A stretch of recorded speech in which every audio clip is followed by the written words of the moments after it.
자, 시장 관점으로 변수들 한번 체크를 해보겠습니다. 코스피가 오늘도 올라주면서 악몽에서는 급락에서는 조금 탈출한 듯한 분위기인데 또 이러다가 언제 뒤통수 때릴지 모릅니다.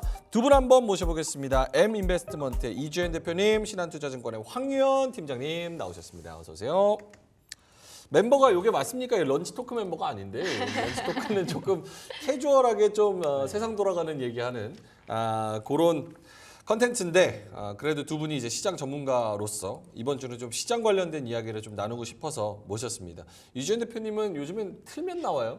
네, 수도꼭지예요, 수도꼭지. 틀면 나옵니다. 네. 싫으신가요? 아니요. 좋아서 얘기하는 겁니다. 네. 저희는 이제 내용이 워낙 좋은 분들을 항상 존중하기 때문에 알겠습니다. 황윤 팀장님 오늘 상승에 대해서 기분 좋게 월요일 스타트. 네, 그렇습니다. 일단은 지난주 일주일이 너무 가끔 사실 우리 주식 하다 보면 지난주 월요일, 화요일 같은 장은 뭐 충분히 볼 수 있는 장이긴 하거든요. 네.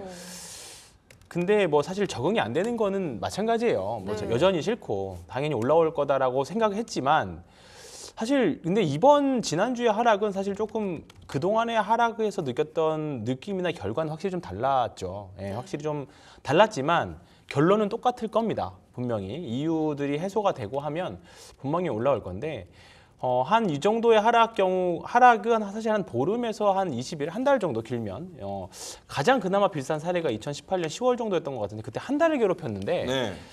이번엔 한 일주일로 그냥 끝난 것 같아요. 그러니까 이게 뭔가 전반적인 속도도 빨라지고 매매에 대한 속도도 빨라지고 그때 2018년 10월 달 그때도 미국 무역 분쟁으로 인해서 경기 침체에 대한 우려로 하락을 했었거든요. 근데 이번에도 사실 경기 침체 우려로 하락한 건 맞죠. 근데 그동안 많이 이제 알고리즘 매매라든가 이런 것들이 훨씬 더 빨라지고 정보도 사실 조금 더 빨리 퍼지다 보니까 뭔가 심리적으로 안 좋아졌다가 좋아지는 그런 뭔가 속도들이 확실히 좀 더 빨라지는 그런 느낌이 확실히 강합니다. 그래서 사실 이번에 잘 몰랐어서 그냥 아무것도 안 하신 분들은 오히려 괜찮으실 겁니다. 조금 이제 밑에 저가 매수를 못했다는 것에 대해 좀 아쉬움이 있을 뿐이지. 네. 그리고 또 하락론자라고 하셨던 분들이라고 하더라도 오히려 좀 약간 포트를 더 기존에 보수적으로 설정을 했었기 때문에 혹시 이번에 빠졌을 때도 사셨을 수도 있고 다만 뭔가 하락할 때 손절매했다가 올라갈 때 따라잡고 또 근데 내가 따라잡았던 종목들이 또 변동성이 또 있고 그러면 좀 쉽지 않은 아마 그런 장이었을 겁니다. 다만 이제 가장 이번 주에 지난주에 주목해야 될 거는 변동성이 앞으로도 이런 일이 또 있을 수 있을 거기 때문에 1번은 리스크 관리에 가장 계속 당분간은 둬야 된다. 그게 1번일 것 같고요. 두 번째는 레버리지. 레버리지 관리 잘 하시기를 저는 한번 이따가 또 뒤에서도 말씀드리겠지만 그 부분이 가장 중요하지 않나. 관리 잘하라는 게 열심히 쓰라는 얘기인가요? 레버리지요. 네. 올라갈 때는 잘 쓰면 정말 좋죠. 지금 올라가잖아요. 네, 지금은 그렇죠. 근데 지금 레버리지를 과연 크게 늘릴 비중 시킬까에 대한 고민은 좀 있습니다. 네, 근데 그 부분은 오늘 뒤에 있더라고요. 비트와 관련된 내용들이. 그 부분 말씀드리면서 다시 한번 말씀드리겠습니다. 알겠습니다. 이주연 대표님은 어떠십니까? 적극적으로 좀 뛰어들 시장입니까? 왜냐면 트레이딩으로 볼 때 사실 그냥 지수는 박스고 이렇게 왔다 갔다 하는 종목이 많은 거를 좋아하시는 분들이 또 계시더라고요. 네, 재밌죠. 근데 재밌어요?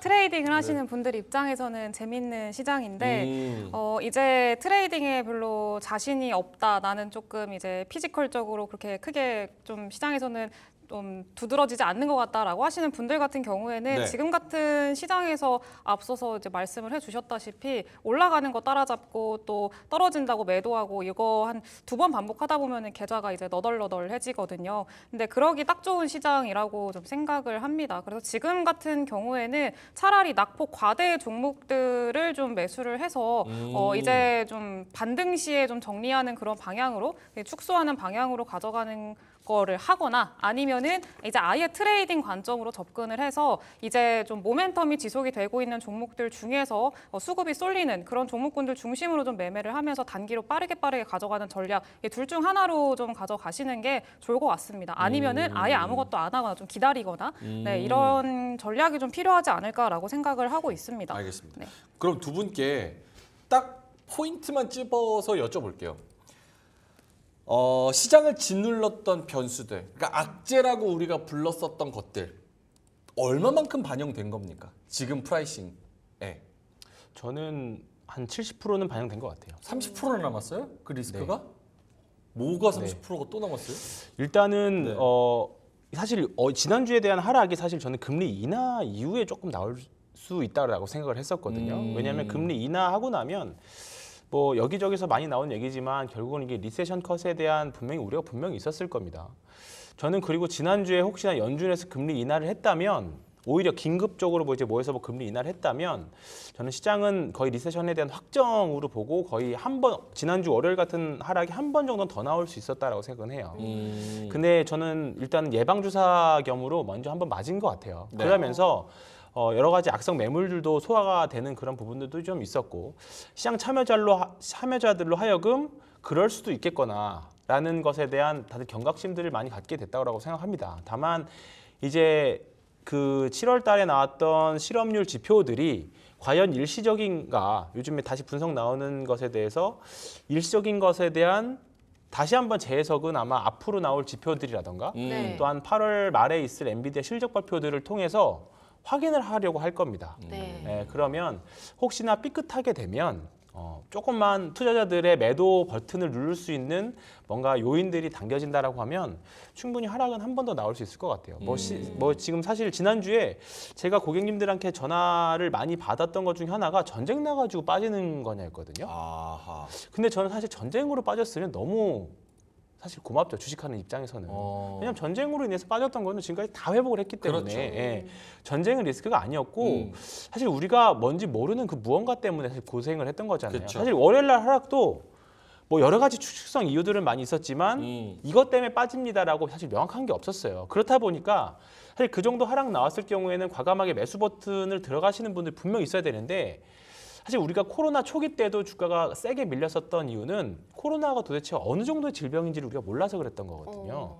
근데 이번에 지난주 월요일에도 여러 가지 말들이 있었지만 이것 때문에 빠져라고 뭔가 확실하게 지목된 것들은 없었어요. 결국은 지금 와서 생각을 해보니까 알고리즘 매매에 의한 뭐 약간 수급적인 뭔가 꼬임 현상이 있지 않았는가 그런 부분들이 가장 이제 지배적으로 좀 해석이 되는 것 같은데 뭐 엔캐리도 있긴 했었지만 그런 부분들에 대한 불확실성이 앞으로도 좀 있을 수는 있을 것 같아요. 근데 이미 우리가 뭐 엔캐리 트레이드로 청산으로 인한 하락, 뭐 그다음 경기 둔화로 인한 하락 이런 여러 가지 종합적으로 뭔가 종합 예방 주사를 한번 이번에 맞은 거라서 네. 그래서 70% 정도는 해결이 됐고 앞으로 우리가 혹시 모르는 뭐 향후에 뭐 선거라던가 또 우리가 모르는 또 뭐 지정학적인 리스크가 또 나온다라고 하면 그 정도 하락 여파는 항상 하반기에는 항상 있었기 때문에 그런 것들은 좀 약간 잠재적으로 갖고 있어야 된다 생각합니다.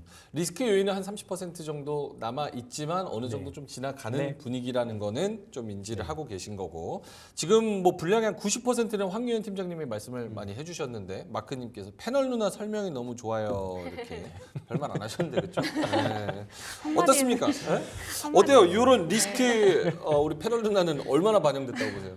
저도 한 7, 80%는 반영이 되지 않았을까 생각을 합니다. 그래서 아마 뭐 추가적인 하락이 더 있을 수 있다고 생각은 하고 있습니다. 근데 다만 좀 제한적일 걸로 생각을 하고요. 근데 중요한 거는 이제 우리가 더 얼마나 빠질 거냐 이것보다 얼만큼 더 올라갈 수 있느냐가 지금은 더 중요하다고 생각을 하는데 네. 아시다시피 앞서서도 여러 가지 말씀을 해주셨었지만 여러 불확실성 요인들이 좀 있습니다. 엔캐리 관련해서도 마찬가지고 그리고 또 이제 뭐 전쟁도 있고요. 그리고 대선도 사실 있죠. 그래서 가장 큰 불확실성으로 좀 작용을 하고 있고 요즘에는 뭐 폴리코노미라고 하나요? 그래서 정치적인 이슈가 이제 경제적으로 좀 많이 좀 변동성을 좀 주는 그런 상황을 또 얘기를 하던데 또 그런 점들이 좀 있기 때문에 어느 정도 그 시장의 상단을 제한하는 그런 역할을 하고 있습니다. 그래서 이제 당분간은 사실 상단을 돌파할 수 있을 만한 동력을 시장은 계속해서 찾으려고 할 텐데 단기간으로 봤을 때는 한 9월에서 11월 달 사이에 조금 그런 윤곽이 어느 정도 잡히지 않을까라고 생각을 하고 있습니다. 그래서 일단은 그때까지는 조금 이 박스권 안에서 좀 그 지수단에서는 박스권 안에서 흐름이 흘러간다라고 생각을 하셔야 될 것 같고 그래서 그 안에서 아예 정말 장기적으로 내가 한 3, 4개월 이후를 좀 보면서 지금 좀 담거나 아니면은 정말 짧게 가져가면서 트레이딩 전략을 가져가거나 둘 중 하나의 좀 전략을 택해야 되지 않을까라고 생각을 합니다. 그래서 지금은 좀 전략을 어떻게 가져가야 될까에 대한 고민을 해야 되는 시점이라고 생각을 합니다. 저는 사실 정말 걱정이 되는 게 엔비디아가 최근에 엄청난 주가 출렁임을 보여줬었잖아요. 크게 떨어졌다가 또 다음날 또 크게 올랐다가 보통은 이렇게 큰 대장주들이 흔들리면 끝물이라고 하는 얘기가 또 있어가지고 어디서 많이 좀 봤나봐요. 네이버 지금 좀 봤나봐요. 와. 그래서 AI 붐이 있어서 여지껏 뭐 우리 국장의 반도체주들도 굉장히 큰 흐름을 얻었었고 탄력을 받았었는데 이 AI 붐의 흐름이 이제 좀 마무리가 되어가는 게 아닌가라는 생각을 요즘 좀 많이 하고 있어요. 왜냐하면 반도체주 쪽으로도 제가 관심이 많기 때문에 그래서 이런 것들 혹시라도 AI 관련해서 리스크 요인들이 있다면 어떤 거를 체크하면 좋을지 좀 궁금한데요. 리스크 같은 경우에는 사실 이전에도 한번 말씀을 드렸었는데 사실 아까 계속 말씀을 드리고 있지만 상단을 제한하고 있는 요인들을 뚫어줄 수 있을 만한 좀 동력이 필요하거든요. 근데 단기적으로 봤을 때는 그 동력이 조금 부재하다라는 생각이 들어서 이제 지금 AI에 대한 지금 이제 피크아웃 이런 얘기들을 하신 것 같은데 피크아웃은 아직까지는 아니라고 생각을 합니다. 이제 초입이고 아직 시장에서 우리가 일상생활에서 직접 쓰고 있는 것들이 사실 좀 제한적이잖아요. 챗 GPT 제외하고는 크게 시장에서 쓰고 있는 일반적으로 생활할 때 쓰고 있는 것도 딱히 없고 그래서 이제 좀 초입이라고 생각을 하고 있기 때문에 AI 관련한 기대감은 더 장기화될 수 있다고 저는 생각을 하고 있습니다. 그 AI 실질적으로 우리가 딱 나와가지고 이거 거품 아니다라고 할 수 있는 거는 뭐가 있어요? 엔비디아 실적은 좀 약발이 많이 떨어진 것 같고. 네, 일단은 단기적으로 생각을 했을 때는 9월에서 10월 달에 있을 애플 AI 관련한 내용도 통하는 게 있네요. 애플 인텔리전스. 네, 맞습니다. 거기서 시리 같이 나와서 시리로 계획 짜고 뭐 해주고 이런 거 되면은 이제 AI 다시 한번 갈 수 있다. 네, 그래서 일단은 하반기에는 살짝 AI 관련 그리고 하드웨어 기기 관련한 종목들은 조금 좀 부진할 가능성은 좀 있습니다. 제가 이거 표를 좀 가지고 왔는데 어떻게 보여드리죠? 네, 이렇게 보여드리면 될까요? 네, 이게 있는데 이렇게 보여드리면 되나요? 네, 일단은 보시면은 오늘 산 거 많이 올랐나는데 기분이 엄청 좋으신 것 같은데요. 네. 좀 새로운 걸 하니까 좀 신기하네요. 네, 일단은 이거 보면은 좀 이거 NH투자증권에서 이번에 나온 리포트 중에 있는 그 그래프를 가지고 왔는데 일단은 미국의 빅테크 기업들이죠. 매그니피센트 세븐의 영업이익이 한국 반도체 수출의 세계 분기를 선행한다라는 그런 내용이었었습니다. 그래서 기업이익이 M7의 기업이익이 이제 세계 분기를 선행하는 경향이 있다라는 거고 이제 미국의 IT 기업들의 그 영업이익이 보통 한 8분기에서 한 10개 분기 정도 확장을 좀 이어가다가 4개 분기 정도 위축되는 사이클을 그동안에 좀 많이 보여줘 왔었고요. 그리고 IT 기업 같은 경우에는 영업이익이 좀 급격하게 둔화되고 나서 한 2개 분기, 2개 분기에서 한 3개 분기 정도 이후에 한국 반도체 수출도 좀 위축되는 모습들이 보였습니다. 그래서 지금 보게 되면은 IT 기업들 같은 경우에는 지금 현재 영업이익이 이제 올해 하반기에는 잠깐 위축될 걸로 현재 시장에서는 좀 전망을 하고 있는 상황이고요. 근데 위축에서 끝나는 게 아니라 내년에는 다시 또 회복을 할 걸로 보여지고 있습니다. 그래서 이렇게 조금 좀 변동성이 있고 이런 등락을 반복한다라는 거를 좀 생각을 했을 때 그리고 한국의 반도체 수출이 한 3개 분기 정도 선행을 한다. 그러니까 그 M7의 영업이익이 한국의 반도체 수출의 3개 분기를 선행한다라는 거를 생각을 했을 때 단기적으로는 조금 조정에 대한 어떤 좀 우려감이 있을 수 있겠습니다만 내년에는 좀 다시 한 번 더 어떤 좀 회복세를 보여줄 수 있을 만한 기대감을 가져볼 수 있지 않을까라고 생각을 하고 있습니다. 그래서 지금은 사실 반도체가 거의 시장을 좀 견인을 하고 있는 상황이기 때문에 반도체가 피크아웃이 언제가 될까 요거에 대한 우려가 굉장히 큰 상황이거든요. 근데 사실 벌써부터 그 피크아웃을 걱정하는 거는 조금 이르다. 너무 빠르게 반영을 하고 있다라고 생각을 하고 있고 지금 중요한 거는 그 피크아웃이 급격하게 올 거냐 아니면은 조금 이제 부드럽게 올 거냐 요거에 대한 좀 걱정을 해야 되는데 제가 개인적으로 생각을 했을 때는 AI에 대한 제가 아까 초입이라고 말씀을 드렸잖아요. 그래서 초입이기 때문에 어느 정도 기대감이 유지가 되고 있다라는 점을 좀 생각을 하면은 아마 이 변동성도 굉장히 조금 좀 부드럽게 좀 그려지지 않을까라고 저는 생각을 하고 있습니다. 그래서 너무 좀 반도체나 AI나 이런 것들에 대해서 너무 부정적으로 생각을 하는 좀 인식들이 최근엔 좀 많아진 것 같은데 그렇게까지 걱정을 할 필요는 아직까지는 없지 않나 이렇게 좀 생각이 듭니다. 그렇게까지 걱정을 할 필요는 없다고 말씀을 해주셨습니다. 우리 황유현 팀장님께서는 혹시 어떻게 생각하실까요? 아까 엔비디아 실적 발표도 말씀해 주셨었는데 이제 엔비디아 나왔고 그다음에 이제 애플 이야기 하셨으니까 그럼 이제 남은 건 삼성전자 네. 밖에 없는 것 같아요. 삼성전자 얘기하면 동점률 떨어지는데. 아 그렇습니까? 일단은 아, 삼전 기대감이 있어요. 있죠. 일단 무슨 있죠. 기대감이 있어요? 헐테스트? 그렇죠. 한 20번 우려 먹었잖아요. 네 그러네요. 그렇기는 무슨 한데 기대감이 있는데. 그렇기는 삼전. 합니다만 네네. 일단은 지금 삼성전자에 대한 의견들이 사실 많이 있죠. 네. 삼성전자 HBM 긍정적으로 보시는 분들은 이제 HBM 시작도 안 했다. 네. 하시는 분들은 뭐 말씀하셨던데요. 너무 울거먹었고 네. 그 다음에 해더라도 그렇게 막 아직까지는 삼성전자 전체 실적에 큰 영향 미치지 않을 거다 부분인데 그 딱 현재 주가가 그런 부분들을 반영하고 있는 것 같아요. 그래서 사실 지금 삼성전자 저가에 매수할 수 있는 영역은 맞는데 일단은 지금 전반적으로 삼성전자, 하이닉스, 그 다음에 HBM과 관련된 소부장들을 보면 사실 다 역배열이거든요. 워낙에 지금 많이 빠졌다가 이제 리바운딩 구간 이게 과연 기술적인 반등인지 전체적인 추세 상승 중에서의 약간의 조정인지 사실 조정이라고 약간의 조정이라고 보기에는 좀 약간 뭐라 그럴까 85,000원에서 한 7만 원 초반까지 빠졌으니까 좀 많이 빠지긴 많이 했습니다. 빠졌죠. 예.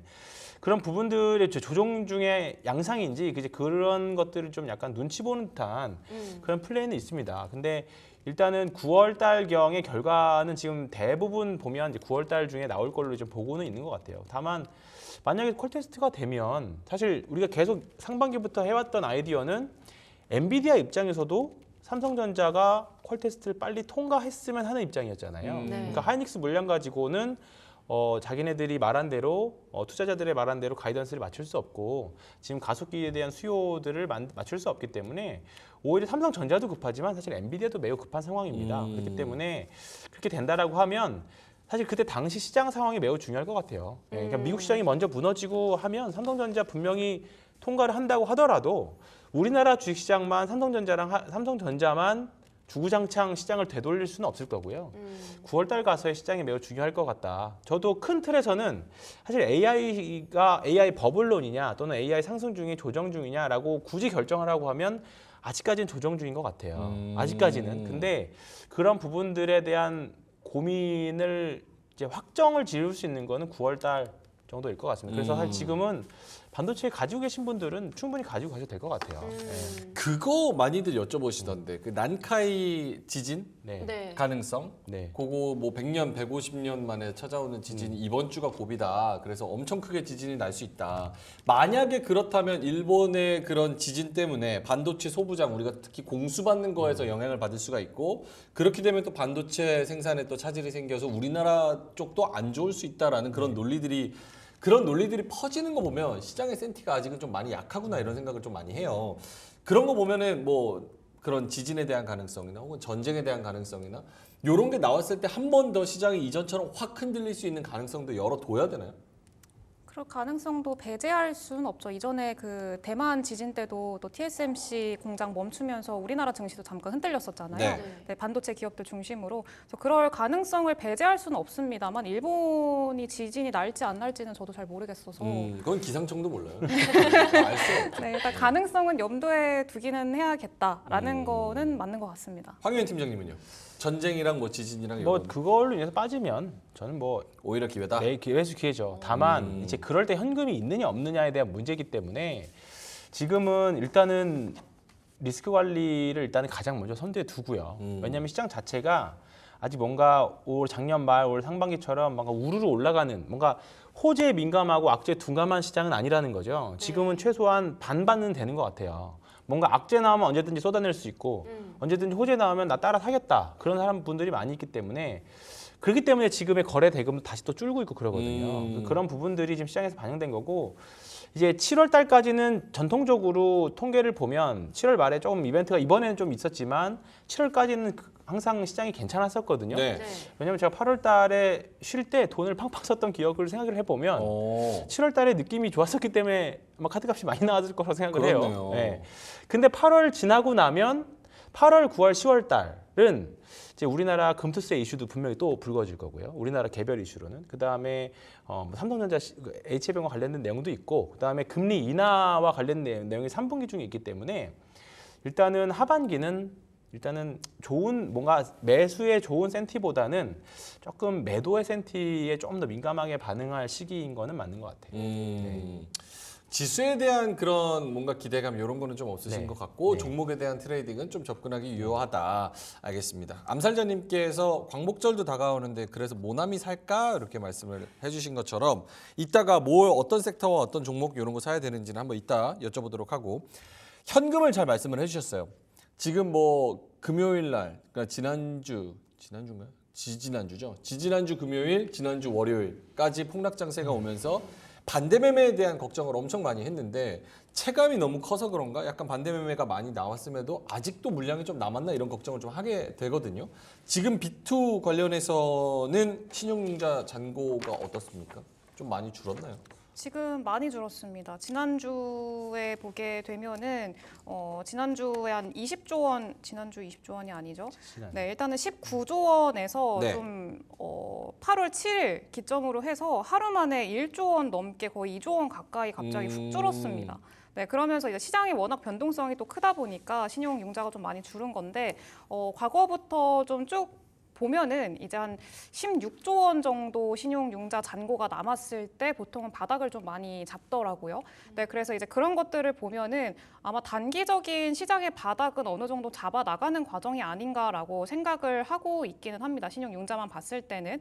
네, 그래서 일단은 그동안에 사실 저는 이번에 그 시장이 크게 하락하고 나서 좀 한 번은 겪어야 되는 좀 위기라고 생각을 하기는 했습니다. 워낙에 오랫동안 한 번도 이런 적이 없었고 네. 계속해서 좀 20조 원 이상 좀 신용융자가 많이 쌓여 있는 상황이었었기 때문에 언제든 사실 변동성은 좀 악화될 수 있는 그런 상황이었었거든요. 네, 근데 어쨌든 한 번 좀 이렇게 털어가는 그런 과정이 있었기 때문에 다시 한번 좀 바닥을 잡고 어느 정도 이제 조금 더 단단하게 올라갈 수 있을 만한 환경을 지금은 좀 만들어주고 있는 거 아닌가라고 생각을 합니다. 근데 다만 이제 걱정되는 거는 이제 최근에 이제 하락에서 많은 개인분들이 이제 신용 써서 레버리지 써가지고 이제 매수를 했다 이런 기사들이 많이 보도가 됐어요. 네. 근데 사실 그 하락에서 개인들이 많이 매수를 했다라는 건 저는 되게 멋있다고 생각을 했거든요. 멋있다? 대단하다. 우리 개인 투자자 오. 분들 너무 멋있다라고 생각을 했는데 근데 이제 레버리지를 써서 매수를 했다. 이거는 또 얘가 좀 양가 감정이 드는 좀 그런 내용인 것 같습니다. 월요일날 신용 미수 써서 들어가신 분들이 진짜 멋있으신 분들. 네, 진짜 멋있어요. 월요일에 손이 나가는 건 대단했습니다. 알겠습니다. 정직과 신뢰님께서 명쾌하다 이렇게 말씀을 해주셨네요. 황현 팀장님도 같은 의견입니까? 네. 이게 17조 정도면 네. 시장 지금 이런 상황에서 어느 정도 반대 매매나 이런 부분은 좀 해결이 됐다라는 쪽으로 네. 봐야 되는 거예요? 네, 일단은 연초에 17조 원대였거든요. 네. 근데 지금 지난주 이제 8월 8일이니까 지금까지 통계 나와 있는 건 지난주 목요일 기준까지는 나와 있습니다. 이제 오늘 돼야 이제 오늘 오후가 돼야 이제 금요일 신용잔고가 나올 건데 일단 8월 8일 기준은 17조 1,000억까지는 줄었어요. 양시장 합쳐서요. 그리고 7월 초까지만 해도 한 20조 원대에서 계속 움직였었고 신용잔고가 다시 20조 원이 넘었다라는 내용들은 사실 6월 달 지나서부터 계속 사실 기사로 나오긴 했어요. 다만 뭐 그렇게 뭐 신용잔고가 순식간에 깨지려면 사실 급락이 나와야 신용잔고가 반대 매매가 나오면서 이제 대응 못하면서 신용잔고가 주는 건데 사실 뭐 시장이 양호했었고 하다 보니까 신용잔고는 계속 유지가 됐었죠. 근데 지난주에 급락이 나오면서 신용잔고가 급격하게 줄었는데 네. 이렇게 단기간에 이렇게 툭툭 이렇게 많이 줄은 거는 정말 오랜만에 보는 것 같아요. 처음일 수도 있을 것 같아요. 근데 제 개인적인 거 정말 지극히 제 개인적인 통계인데 저는 절대적인 규모보다 어쨌든 그 시기의 고점에서 약 15% 정도 빠지면 저는 일단은 신용잔고로는 다 나올 건 다 나왔다라고 생각을 하거든요. 근데 지금 한 20조에서 17조까지 떨어졌으니까 딱 15% 줄었어요. 그래서 사실 저는 그런 측면에서 아까 서두에 잠깐 말씀드렸던 게 이제는 신용잔고는 일단은 저는 줄을 만큼 줄었고 혹시나 여기서 한 번 더 쭉 밀렸을 시장에 다 박살이 난다고 하더라도 그렇게 많이 신용잔고가 나오지는 않을 겁니다. 지금 신용잔고가 이렇게 17조 정도 있는 거는 아직까지는 다 좀 뭔가 신용 그 잔고 비율이 좀 높으신 분들, 뭔가 140%를 이제 기준으로 보는데요. 그게 간당간당한 것들은 이제 많이 좀 처리가 되고 뭐 이번 하락장에서 살아남은 계좌들이 이제 남은 거죠. 어떻게 보면 뭐 격언 중에 시장의 피가 낭자할 때 그 피가 이제 내 피일지더라도 이제 낭자할 때 매수하라 그런 말이 있는데 지난주가 딱 그 복판이었던 것 같습니다. 네.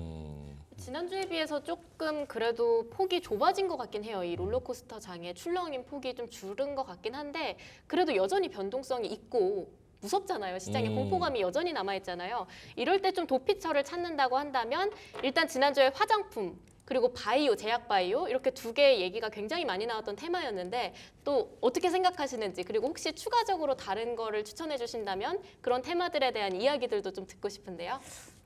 일단은 뭐 아까 뭐 질문지에서 보니까 네. 뭐 통신주가 또 나오던데 사실 지금 통신주도 물론 매력적인 섹터인 거는 맞습니다. 뭐 장기적으로 봤을 때 뭐 배당이라던가 이런 거를 목적으로 들어가시는 분들한테는 굉장히 좋은 섹터라고 생각을 하는데 저도 한 명의 개인 투자자로서 투자할 만한 매력도가 다른 업종이랑 비교를 했을 때 있느냐라고 한다면은 상대적으로 매력도는 조금 떨어지는 것 같아요. 왜요? 그래서 보유하고 계신가요? 네. 아 이번에 샀는데 네. 약간 그 SKT 뭐 배당 주고 네. AI 있고 네. 또 경기 방어 주고 네. 얼마나 좋아요. 네, 잘 됐으면 좋겠습니다. 통신주는 매력도가 좀 네, 떨어진다. 그러니까 상대적으로 저는 지금 제약바이오를 굉장히 좀 긍정적으로 보고 있는 입장이기 때문에 제약바이오에 대한 좀 매력도가 사실 더 크지 않을까라고 생각을 하고 있습니다. 특히나 이제 하반기 들어서는 뭐 제약바이오에 대한 어떤 일정들도 굉장히 많은 상황이고요.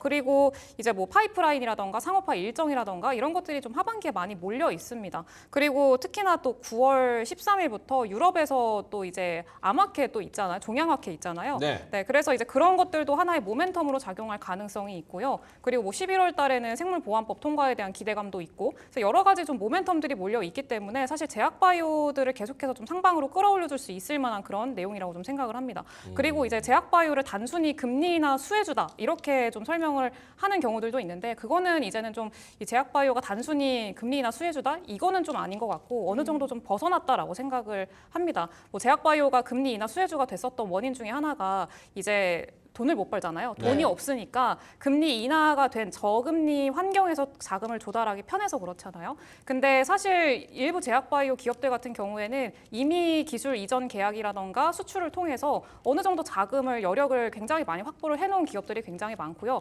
그런 기업들 중심으로 이미 기술력 격차를 많이 벌여놓고 있는 그런 상황입니다. 뭐 예를 들어서 뭐 알테오젠 같은 경우에는 올해만 하더라도 뭐 9월 달에 키트루다 SC 3상 임상 또 이제 통과가 될 거고 그렇게 되면은 이제 또 FDA 그 상업화가 또 진행이 될 텐데 그러면은 이제 또 계속해서 현금으로 찍히는 금액들이 있을 거고요. 그 외에도 뭐 지금 현재도 뭐 리가켄바이오 뭐 5%까지도 가고 있는데 뭐 리가켄바이오 같은 경우에도 뭐 오리온한테 이제 또 자금 조달해가지고 거의 5천억 가까이 또 확보를 한 상황이고 ABL 바이오 같은 경우에도 내년까지 4천억 정도 확보를 할 거고 그래서 일단 이런 것들을 보게 됐을 때는 이미 금리 인하 환경이 아니더라도 자금을 확보한 기업들이 굉장히 많기 때문에 앞으로에 대한 어떤 좀 기대감을 충분히 가져볼 수 있을 만한 좀 상황이지 않을까라고 생각을 하고 있습니다. 통신주보단 제약바이오요? 제약바이오. 네.